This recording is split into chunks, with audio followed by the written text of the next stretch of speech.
Bismillahirrahmanirrahim. Asyhadu an la ilaha illallah wa asyhadu anna Muhammadar Rasulullah. Pemirsa yang budiman, pada kesempatan yang berbahagia ini, Anas Tahir Channel akan menyajikan sebuah sejarah Wahabi sesuai dengan asal-usul dan sejarah perkembangannya, semaksimal mungkin berdasarkan berbagai sumber dan rujukan kitab-kitab yang dapat dipertanggungjawabkan. Di antaranya adalah kitab Fitnatul Wahabiyah karya Sayyid Ahmad Zaini Dahlan, I'tiraful Jasus Al-Injizi, Pengakuan M.R. Hemper, Daulah Utsmaniyah, dan Khulasatul Kalam karya Sayyid Ahmad Zaini Dahlan. Nama aliran Wahabi ini diambil dari nama pendirinya, Muhammad bin Abdul Wahab, lahir di Najd tahun 1111 Hijriah atau 1699 Masehi. Asal mulanya dia adalah seorang pedagang yang sering berpindah dari satu negara ke negara lain. Di antaranya, negara yang pernah disinggahi adalah Baghdad, Iran, India, dan Syam. Kemudian pada tahun 1125 Hijriah atau 1713 Masehi, dia terpengaruh oleh seorang orientalis Inggris bernama M.R. Hemper yang bekerja sebagai mata-mata Inggris di Timur Tengah. Sejak itulah dia menjadi alat bagi Inggris untuk menyebarkan ajaran barunya. Inggris memang telah berhasil mendirikan sekte-sekte bahkan agama baru di tengah umat Islam seperti Ahmadiyah dan Baha'i. Bahkan Muhammad bin Abdul Wahab ini juga termasuk dalam target program kerja kaum kolonial dengan alirannya Wahabi. Mulanya Muhammad bin Abdul Wahab hidup di lingkungan Sunni, pengikut madhab Hambali. Bahkan ayahnya Syekh Abdul Wahab adalah seorang Sunni yang baik, begitu pula gurunya. Namun sejak semula ayah dan gurunya mempunyai firasat yang kurang baik tentang Muhammad bin Abdul Wahab, bahwa dia akan sesat dan menyebarkan kesesatan. Bahkan mereka menyuruh orang-orang untuk berhati-hati terhadapnya. Ternyata tidak berselang lama firasat itu benar. Setelah hal itu terbukti, ayahnya pun menentang dan memberi peringatan khusus padanya. Bahkan kakak kandungnya Sulaiman bin Abdul Wahab, ulama besar dari madhab Hambali, menulis buku tentang bantahan kepadanya dengan judul As-Sawa'iqul Ilahiyah fi Raddi 'alal Wahabiyah. Tidak ketinggalan pula salah satu gurunya dari Madinah, Syekh Muhammad bin Sulaiman Al-Kurdi Asy-Syafi'i, menulis surat berisi nasihat. Wahai Ibnu Abdul Wahab, aku nasihatimu karena Allah, tahanlah lisanmu daripada mengkafirkan kaum muslimin. Jika engkau mendengar seseorang meyakini bahwa orang yang ditawassuli bisa memberi manfaat tanpa kehendak Allah, maka ajarilah dia kebenaran dan terangkan dalilnya bahwa selain Allah tidak bisa memberi manfaat maupun mudarat. Kalau dia menentang, bolehlah dia kau anggap kafir. Tapi tidak mungkin kau mengkafirkan as-sawadul a'zam, kelompok mayoritas di antara kaum muslimin, karena engkau menjauh dari kelompok terbesar.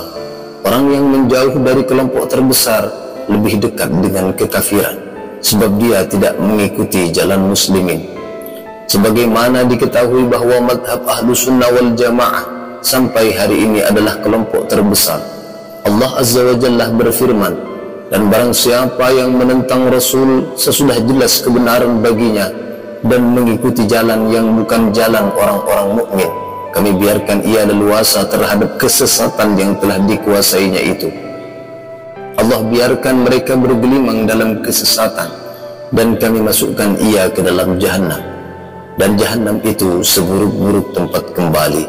Al-Quran Surah An-Nisa ayat 115. Salah satu dari ajaran Wahabi yang diyakini oleh Muhammad bin Abdul Wahab adalah mengkufurkan kaum muslimin Sunni yang mengamalkan tawassul, ziarah kubur, maulid Nabi, dan lain-lain. Berbagai dalil akurat yang disampaikan ahlu sunnah wal jamaah berkaitan dengan tawassul, ziarah kubur, serta maulid ditolak tanpa alasan yang dapat diterima. Bahkan lebih daripada itu, justru dia mengkafirkan kaum muslimin sejak 600 tahun sebelumnya, termasuk guru-gurunya sendiri. Pada satu kesempatan seorang bertanya kepada Muhammad bin Abdul Wahab, berapa banyak Allah membebaskan orang dari neraka pada malam bulan Ramadan? Dengan segera dia menjawab, setiap malam Allah membebaskan 100.000 orang, dan akhir malam Ramadan Allah membebaskan sebanyak hitungan orang yang telah dibebaskan dari awal sampai akhir Ramadan. Lelaki itu bertanya lagi, kalau begitu pengikutmu tidak mencapai 1% pun dari jumlah tersebut, lalu siapakah kaum muslimin jumlah terbanyak itu, sedangkan engkau membatasi bahwa hanya pengikutmu saja yang muslim? Mendengar jawaban itu, Muhammad bin Abdul Wahab pun terdiam 1000 bahasa. Sekalipun demikian, Muhammad bin Abdul Wahab tidak menggubris nasihat ayahnya dan guru-gurunya dengan berdalihkan pemurnian ajaran Islam. Dia terus menyebarkan ajarannya di sekitar wilayah Najd. Orang-orang yang pengetahuan agamanya minim banyak yang terpengaruh, termasuk diantaranya pengikutnya adalah penguasa Dir'iyah Muhammad bin Saud, meninggal pada tahun 1178 Hijriah atau 1765 Masehi, pendiri dinasti Saudi, yang di kemudian hari menjadi mertua Muhammad bin Abdul Wahab. Dia mendukung secara penuh dan memanfaatkannya untuk memperluas wilayah kekuasaannya. Ibnu Saud sendiri sangat patuh pada perintah Muhammad bin Abdul Wahab. Jika dia menyuruh untuk membunuh atau merampas harta seseorang, dia segera melaksanakannya dengan keyakinan bahwa kaum muslimin telah kafir dan syirik selama 600 tahun lebih, dan membunuh orang musyrik dijamin surga, kata Muhammad bin Abdul Wahab.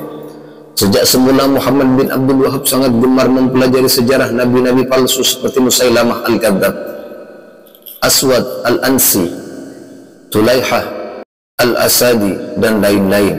Agaknya dia punya keinginan mengaku nabi. Ini tampak sekali ketika ia menyebut para pengikut dari daerahnya dengan julukan Al-Ansor, sedangkan pengikutnya dari luar daerah dijuluki Al-Muhajirin. Kalau seorang ingin menjadi pengikutnya, dia harus mengucapkan 2 syahadat di hadapannya, kemudian harus mengakui bahwa sebelum masuk Wahabi dirinya adalah musyrik. Begitu pula kedua orang tuanya. Dia juga diharuskan mengakui bahwa para ulama besar sebelumnya telah mati kafir. Kalau mau mengakui hal tersebut, dia diterima menjadi pengikutnya. Kalau tidak, dia pun langsung dibunuh. Muhammad bin Abdul Wahab juga sering merendahkan Nabi Muhammad SAW dengan dalil pemurnian akidah. Dia juga membiarkan para pengikutnya melecehkan Nabi di hadapannya, sampai-sampai seorang pengikutnya berkata, tongkatku ini masih lebih baik dari Muhammad, karena tongkatku masih bisa digunakan membunuh ular, sedangkan Muhammad telah mati dan tidak tersisa manfaatnya sama sekali. Muhammad bin Abdul Wahab di hadapan pengikutnya tak ubahnya seperti Nabi di hadapan umatnya. Pengikutnya semakin banyak dan wilayah kekuasaannya semakin luas. Keduanya bekerja sama untuk memberantas tradisi yang dianggapnya keliru dalam masyarakat Arab, seperti tawassul, ziarah kubur, peringatan maulid, dan sebagainya. Tak mengherankan bila para pengikut Muhammad bin Abdul Wahab lantas menyerang makam-makam yang mulia.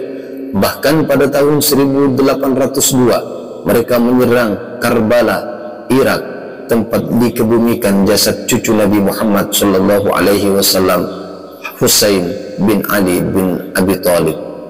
Karena makam tersebut dianggap tempat mungkar yang berpotensi syirik kepada Allah.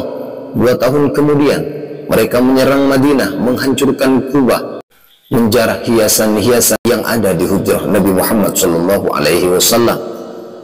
Keberhasilan menaklukkan Madinah berlanjut. Mereka masuk ke Mekah pada tahun 1806 dan merusak kiswah kain penutup Ka'bah yang terbuat dari sutra. Kemudian merobohkan puluhan kubah di Ma'la, termasuk kubah tempat kelahiran Nabi Muhammad SAW, tempat kelahiran Sayyidina Abu Bakar dan Sayyidina Ali, juga kubah Sayyidatuna Khadijah, Masjid Abdullah bin Abbas. Mereka terus menghancurkan masjid-masjid dan tempat-tempat kaum salihin sambil bersorak-sorai, bernyanyi, dan diiringi tabuhan kendang.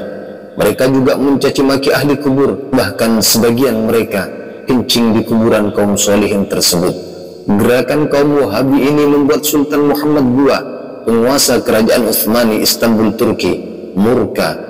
Dikirimlah prajuritnya yang bermarkas di Mesir di bawah pimpinan Muhammad Ali untuk melumpuhkannya. Pada tahun 1813, Madinah dan Mekah bisa direbut kembali.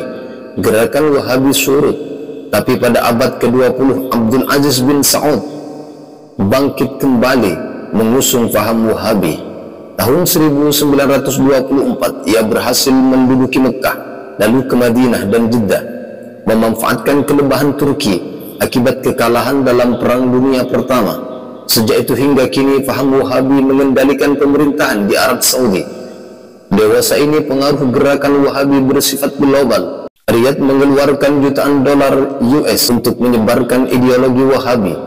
Sejak hadirnya Wahabi, dunia Islam tidak pernah tenang, penuh dengan pergolakan pemikiran, sebab kelompok ekstrem itu selalu menghalau pemikiran dan pemahaman agama Sunni Syafi'i yang sudah mapan. Kekejaman dan kejahilan Wahabi lainnya adalah meruntuhkan kubah-kubah di atas makam sahabat-sahabat Nabi Shallallahu Alaihi Wasallam yang berada di Ma'la atau Mekah, di Baqi dan di Uhud atau di Madinah. Semuanya diruntuhkan dan diratakan dengan tanah dengan menggunakan dinamit penghancur. Demikian juga kubah di atas tanah Nabi Muhammad Shallallahu Alaihi Wasallam dilahirkan, yaitu di Suq Al-Lail, diratakan dengan tanah dengan menggunakan dinamit dan dijadikan tempat parkir onta. Namun karena gencarnya desakan kaum muslimin internasional, maka dibangun perpustakaan. Kaum Wahabi benar-benar tidak pernah menghargai peninggalan sejarah dan menghormati nilai-nilai luhur Islam. Semula Al-Qubbatul Hadra atau kubah hijau tempat Nabi Muhammad Shallallahu Alaihi Wasallam dimakamkan juga akan dihancurkan dan diratakan dengan tanah. Tapi karena ancaman internasional, maka orang-orang biadab itu menjadi takut dan mengurungkan niatnya. Begitu pula seluruh rangkaiannya yang menjadi manasik haji akan dimodifikasi, termasuk makam Ibrahim akan digeser. Tapi karena banyak yang menentangnya, maka diurungkan niat tersebut. Pengembangan kota suci Mekah dan Madinah akhir-akhir ini tidak memperdulikan situs-situs sejarah Islam. Makin habis saja bangunan yang menjadi saksi sejarah Rasulullah dan sahabatnya. Bangunan itu dibongkar karena khawatir dijadikan tempat keramat. Bahkan tempat kelahiran Nabi Shallallahu Alaihi Wasallam terancam akan dibongkar untuk perluasan tempat parkir. Sebelumnya rumah Rasulullah pun sudah lebih dulu digusur, padahal disitulah Rasulullah berulang-ulang menerima wahyu. Di tempat itu juga putra-putrinya dilahirkan, serta Sayyidatuna Khadijah meninggal. Islam dengan tafsiran kaku yang dipraktekkan Wahabisme paling punya andil dalam pemusnahan ini. Kaum Wahabi memandang situs-situs sejarah itu bisa mengarah kepada pemujaan berhalah baru. Gerakan Wahabi dimotori oleh para juru dakwah yang radikal dan ekstrim. Mereka menebarkan kebencian, permusuhan, dan didukung oleh keuangan yang cukup besar. Mereka gemar menuduh golongan Islam yang tak sejalan dengan mereka dengan tuduhan kafir, syirik, dan ahli bid'ah. Itulah ucapan yang selalu didengungkan di setiap kesempatan.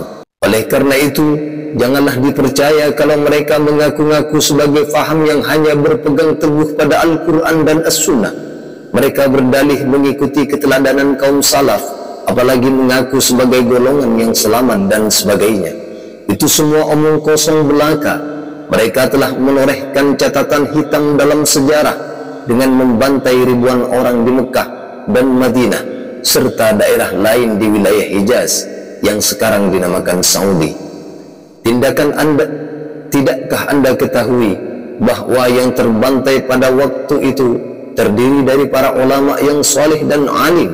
Bahkan anak-anak serta balita pun mereka bantai di hadapan ibunya. Tragedi berdarah ini terjadi sekitar tahun 1805. Semua itu mereka lakukan dengan dalih memberantas bid'ah. Padahal bukankah nama Saudi sendiri adalah suatu nama bid'ah? karena nama negeri Rasulullah diganti dengan nama suatu keluarga kerajaan pendukung faham Wahabi, yaitu As-Sa'ud. Sungguh Nabi Muhammad SAW telah memberitakan akan datangnya faham Wahabi ini dalam beberapa hadis. Ini merupakan tanda kenabian beliau SAW dalam memberitakan sesuatu yang belum terjadi. Seluruh hadis-hadis ini adalah sahih, sebagaimana terdapat dalam kitab Sahih Bukhari dan Muslim dan lainnya. Di antaranya, fitnah itu datangnya dari sana, fitnah itu datangnya dari arah sana, sambil menunjuk ke arah timur, yakni Najd. Hadis riwayat Muslim dalam Kitabul Fitan. Akan keluar dari arah timur segolongan manusia yang membaca Al-Quran namun tidak sampai melewati kerongkongan mereka, tidak sampai ke hati mereka. Mereka keluar dari agama seperti anak panah keluar dari busurnya. Mereka tidak akan bisa kembali seperti anak panah yang tak akan kembali ke tempatnya. Tanda-tanda mereka ialah bercukur atau gundul. Hadis riwayat Imam Bukhari nomor hadis 7123 juz 6 halaman 20748. Hadis ini juga diriwayatkan oleh Ahmad, Ibnu Majah, Abu Daud, Ibnu Hibban, bahwa Nabi Muhammad SAW pernah berdoa, "Ya Allah, berikan kami berkah dalam negara kami, yakni Syam dan Yaman." Para sahabat berkata, "Dan dari Najd, wahai Rasulullah." Beliau berdoa, "Ya Allah, berikan kami berkah dalam negara Syam dan Yaman." Dan pada yang ketiga kalinya beliau SAW bersabda, "Di sana, yakni di Najd, akan ada keguncangan fitnah, serta di sana pula akan muncul tanduk setan."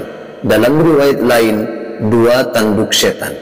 Dalam hadis-hadis tersebut jelaslah bahwa tanda-tanda mereka adalah bercukur, gundul, dan inilah merupakan nas yang jelas ditunjukkan kepada para penganut Muhammad bin Abdul Wahab, karena dia telah memerintahkan setiap pengikutnya mencukur rambut kepalanya, hingga mereka yang mengikuti tidak diperbolehkan berpaling dari majelisnya sebelum bercukur atau gundul. Hal seperti ini tidak pernah terjadi pada aliran-aliran sesat lain sebelumnya, seperti yang telah dikatakan oleh Sayyid Abdurrahman Al-Handal. Tidak perlu kita menulis buku untuk menolak Muhammad bin Abdul Wahab, karena sudah cukup ditolak oleh hadis Rasulullah SAW sendiri yang telah menegaskan bahwa tanda-tanda mereka adalah bercukur atau gundul, karena ahli bid'ah sebelumnya tidak pernah membuat demikian. Al-Allamah Sayyid Alawi bin Ahmad bin Hasan bin Al-Qutub Abdullah Al-Haddad menyebutkan dalam kitabnya Jala'ud Dhalam sebuah hadis yang diriwayatkan oleh Abbas bin Abdul Muttalib dari Nabi Muhammad SAW akan keluar dari abad ke-12 setelah hijrah. Nanti di lembah Bani Hanifah seorang laki-laki yang tingkahnya bagaikan sapi jantan, sombong, lidahnya selalu menjilat bibirnya yang besar. Pada zaman itu banyak terjadi kekacauan. Mereka menghalalkan harta kaum muslimin, diambil untuk berdagang, dan menghalalkan daerah kaum muslimin. Al-Hadis. Bani Hanifah adalah kaum nabi palsu Musailamah Al-Kadzab dan Muhammad bin Sa'ud. Kemudian dalam kitab tersebut Sayyid Alawi menyebutkan bahwa orang yang tertipu ini tiada lain ialah Muhammad bin Abdul Wahab. Adapun mengenai sabda Nabi Muhammad SAW yang mengisyaratkan bahwa akan ada keguncangan dari arah timur atau Najd dan 2 tanduk setan, sebagaimana ulama mengatakan bahwa yang dimaksud dengan 2 tanduk setan itu tiada lain adalah Musailamah Al-Kadzab dan Muhammad bin Abdul Wahab, pendiri ajaran Wahabiyah, yang meninggal pada tahun 1206 Hijriah atau 1792 Masehi. Inilah sekilas sejarah tentang pendiri Wahabi dan sejarah kelam sekte Wahabi.